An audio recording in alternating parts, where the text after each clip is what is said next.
abruptly refusing to testify in the investigation into the alleged cover-up of her husband's mental decline while he served as president. Brooke Singman is here with all the details. Hi, Brooke.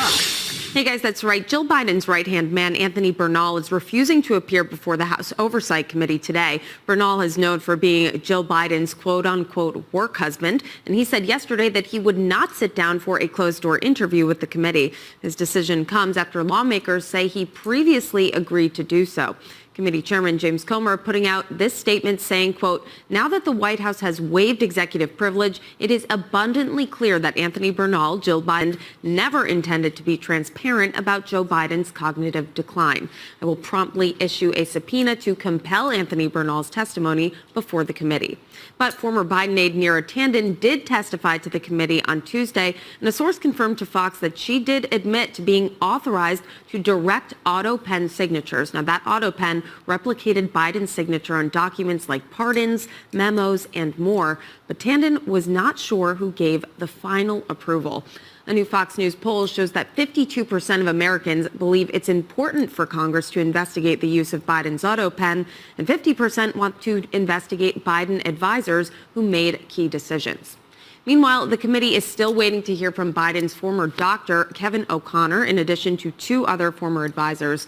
President Trump has also instructed the Justice Department to launch a separate investigation into the alleged cover-up.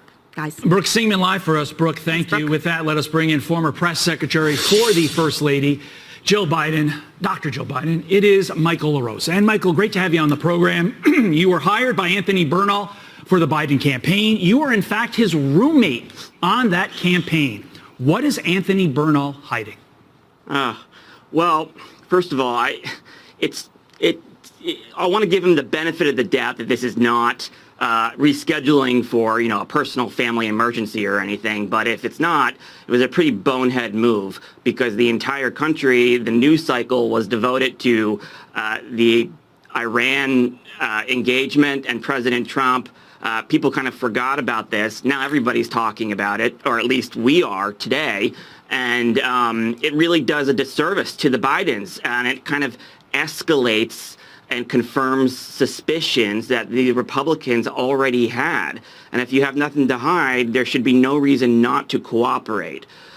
So, my best advice to him would be to over-cooperate, just like Neera did. And, show, don't tell. Speaking like a true communications professional, use what happened in Iran as your cover because nobody's paying attention. If Iran's going on, he had an opportunity and he didn't jump on it. Yeah, it would have went under the radar, and people kind of forgot about it. Even mainstream reporters kind of forgot about it until news broke that he is now going to be compelled, and that's sort of an escalation, and it only raises eyebrows, unfortunately, and does a real disservice to Dr. B and Michael, President Biden. Let's step back for a moment. How powerful was your roommate? That's what I'm going to call him for 3 years. Was your roommate, Anthony Bernal, in the Biden White House? I don't think anybody would dispute the characterization that he was probably the most powerful human being inside the Biden's orbit and inside the White House. And I don't say that with any slight or with any degree of pride. It's just a fact, and I don't think anybody would argue with that because nobody wants to say no to a first lady. And Anthony, when he spoke, it was hard to tell where the line began and ended to whether he was speaking for Dr. B or not. So he was pretty powerful when it came to guarding the Biden's privacy, and that was ultimately what did the Bidens in, was this knee-jerk, reflexive move by the culture of the staff to reflexively sort of dodge, stonewall, evade when it comes to transparency. And it was the subject of a lot of colorful disagreements between Anthony and myself, where I was always want to err on the side of full disclosure on anything as dumb as dog bites. But there was always a reluctance to be upfront about even the smallest things that drove me crazy. Well, let me get you on a big thing, because Neera Tanden said she had to obtain approval to use the auto pen from the president's inner circle. Michael, Was Anthony Bernal ultimately in charge of giving the final approval for the auto pen? I highly doubt it. I mean, at least I would like to believe that. I like to believe that he wasn't. He would have no reason to be over there. And, Nira was not there was not the staff secretary in the last year and a half. Somebody else was.